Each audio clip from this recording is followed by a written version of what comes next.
Do you want to know? Hello friends, good morning. मैं Suresh Kumar Mishra, Chandrabhan inter college की द्वारा गौर बस्ती online classes class 11th में आप सभी का स्वागत करता हूं। और इसमें आप लोग को हमने बताया कि फिजिक्स का हम पार्ट 2 पढ़ाएंगे। और लेसन जो है पहला आप लोग को मालूम है, हिंदी में से बोलते हैं प्रत्यास्थता और इंग्लिश में से जो है इलास्टिसिटी। तो इलास्टिसिटी में आपने पढ़ा विरूपक बल, प्रत्यास्थ वस्तु किसे कहते हैं, अप्रत्यास्थ वस्तु किसे कहते हैं, प्रत्यास्थता की सीमा किसे कहते हैं। फिर इस पे आपने पढ़ा विकृत किसे कहते हैं।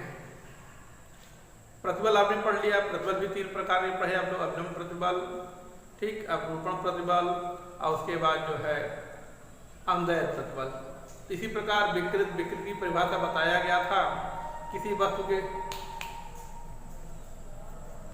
बताया गया आप लोग को जो है प्रतिबल भी 3 प्रकार के, अनुदैर्ध्य प्रतिबल, अभिलंब प्रतिबल और जो है अपरूपण प्रतिबल।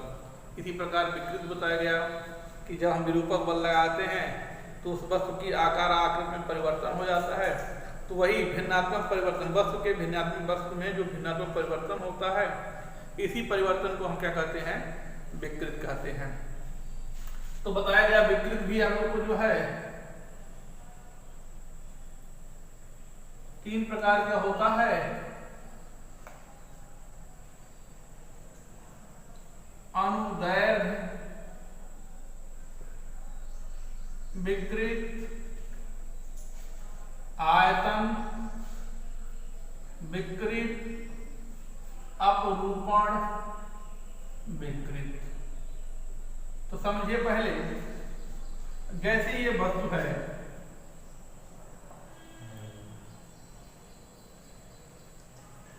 यदि इसके दोनों सिरों पर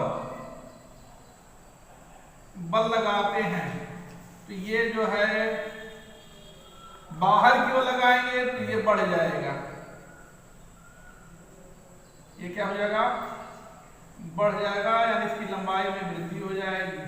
तो पहले ये वस्तु इतना बड़ा था, यानी आपका इतना बल लगाने के बाद इतना बढ़ गया, ठीक। तो ये प्रारंभिक लंबाई है, ये अंतिम लंबाई है बढ़ी हुई। तो ये वृद्धि और ये प्रारंभिक लंबाई के अनुपात को ही अनुदैर्ध्य विकृत कहते हैं, ठीक। या यही दोनों बल अंदर की ओर दबाएंगे तो छोटा हो जाएगा। तो मान लीजिए ये छोटा हो गया, ये इतने बड़ा रह गया। तो कितना छोटा हो रहा है, डेल एल छोटा हो रहा है, इतना छोटा हो गया। तब पर भी जो लंबाई में कमी हो जाएगा माइनस। तो लंबाई में कमी और प्रारंभिक लंबाई के अनुपात को ही जो है हम अनुदैर्ध्य विकृत कहते हैं। तो किसी भी वस्तु के एकांक लंबाई में, किसी भी वस्तु के एकांक लंबाई में होने वाले परिवर्तन को ही जो है हम अनुदैर्ध्य विकृत कहते हैं। भाई आप डेल एल अपान एल इसको एकांक मान लेते हैं। एकांक लंबाई में होने वाले लंबाई में परिवर्तन को ही जो है हम अनुदैर्ध्य विकृत कहते हैं, ठीक। इसको आप नोट कर लीजिए, ठीक। विकृत देखिए, लिखेंगे वस्तु की लंबाई में होने वाली वृद्धि तथा वस्तु की प्रारंभिक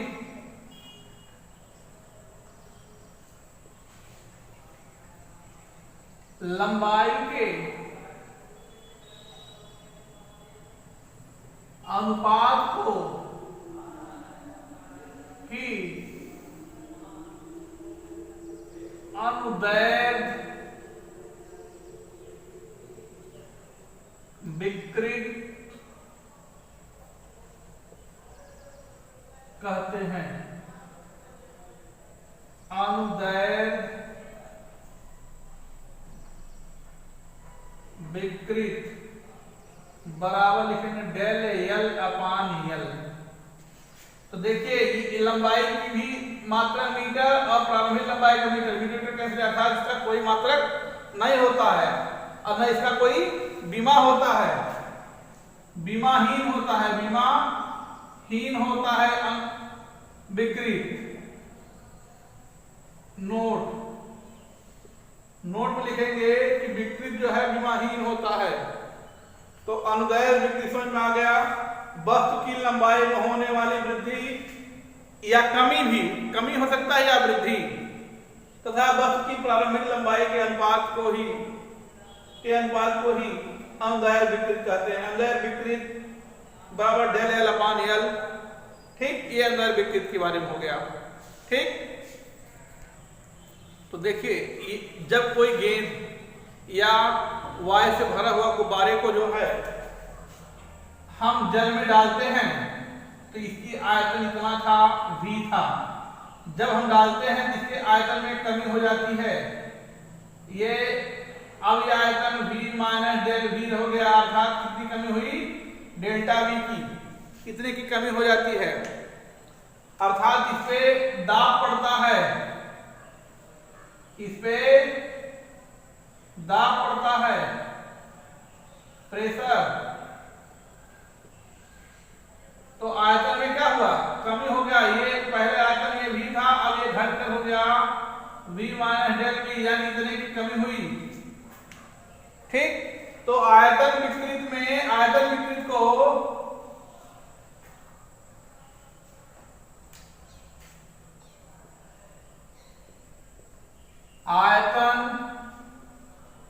विकृत को हम लिख सकते हैं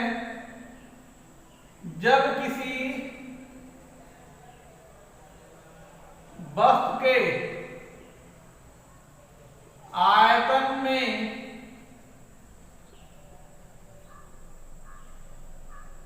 कमी होती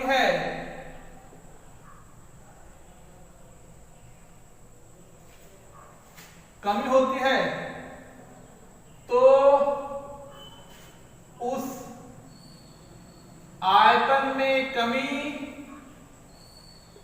तथा वस्तु की प्रारंभिक आयतन के अनुपात को ही आयतन विकृत कहते हैं। आयतन विकृत बराबर होता है आयतन में कमी बटे प्रारंभिक आयतन, यानी डेल्टा v अपान v। इसका भी कोई मात्रक नहीं होता, तो नोट कर लीजिए इसको। तीसरा है अपरूपण विकृत। तो देखिए जब किसी वस्तु के दो समानांतर तथा विपरीत फलकों पर, यह है वस्तु है, इसकी लंबाई कैपिटल L है, कह रहा विपरीत फलकों पर, एक यानी इधर F और एक इधर F बल लगते हों। ठीक, तो कह रहा स्पर्शरेखी दिशा में परिमाण में समान क्रम विपरीत बल लगाए जाते हैं तो वस्तु की लंबाई तथा आयतन नियत रहती है, यानी लंबाई वही रहती है। वक्त इस प्रकार से था पहले, इसकी लंबाई आपकी इस प्रकार थी, अब यही वक्त लंबाई वही रहेगी, लेकिन ये इस प्रकार से हो जाता है।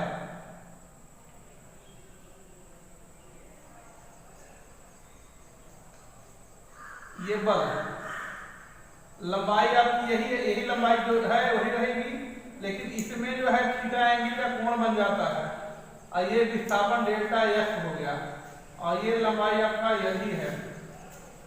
तो जब इस पर बल लगा तो ये टेढ़ा हो गया, एक इधर लगा, ये इस प्रकार था तो ये थोड़ा सा इधर हो गया। तो यही लंबाई और आयतन तो बराबर रहती है, नियत रहती है, परंतु उसकी आकृति में विकृत आ जाती है। ठीक, तब कहते हैं बस में उत्पन्न हुई विकृत को अपरूपण विकृत कहते हैं। अपरूपण विकृत जो होती है, अपरूपण विकृत, यही विस्थापन जो हुआ,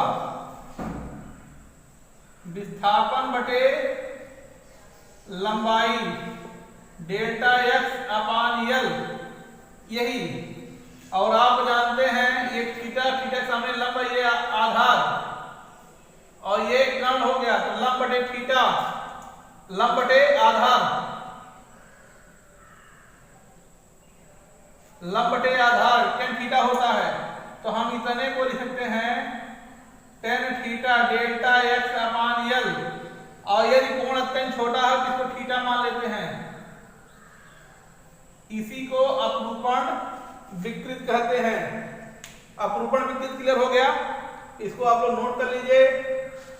अंतःदैर्घ्य प्रतिबल, आयतन प्रतिबल, और उसके बाद जो है या अभिलंब प्रतिबल, अपरूपण प्रतिबल। उसी प्रकार विकृत भी तीन प्रकार के, अंतःदैर्घ्य विकृत, आयतन विकृत और अपरूपण विकृत। ठीक, इसको नोट कर लीजिए। हुक का नियम देखिए, लघु विकृतियों के लिए, विकृति माने विकार, लघु विकृतियों के लिए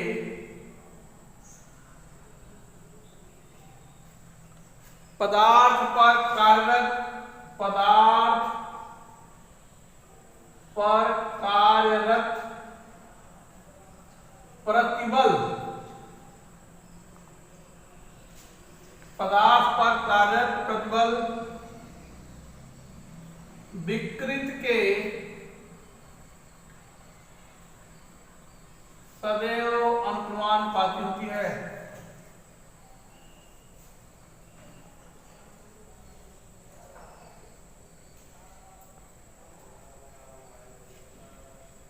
अर्थात प्रतिबल प्रोपोर्शनल विकृत, प्रतिबल बराबर ई विकृत, ई बराबर प्रतिबल बटे विकृत, जहां ई एक अनुक्रमानुपाती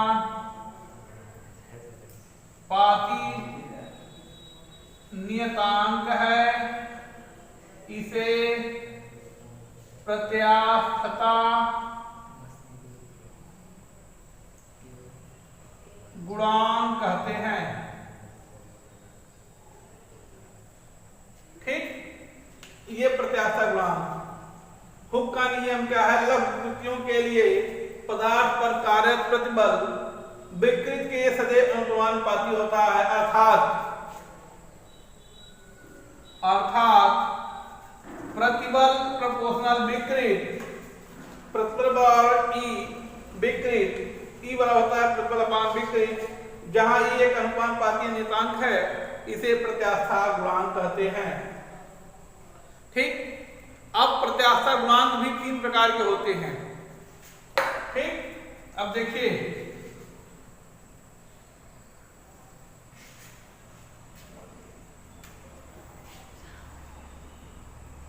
प्रत्यास्थता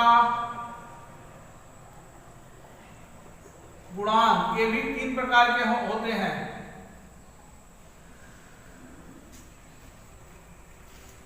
यंग प्रत्यास्थता गुणांक, आयतन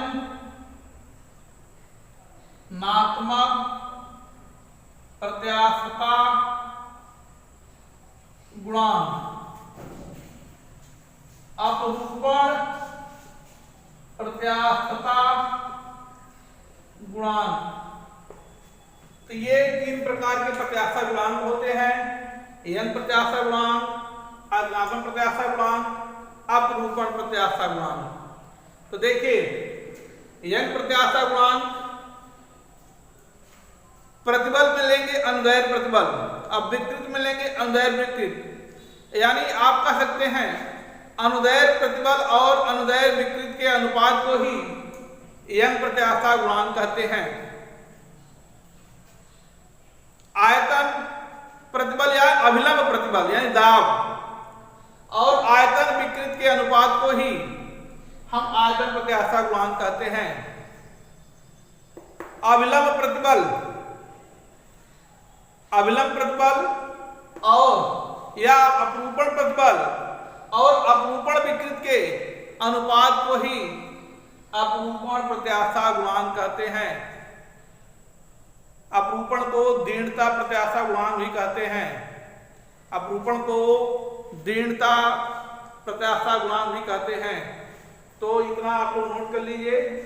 ठीक, आज के लिए इतना ही काफी है। थैंक यू, धन्यवाद।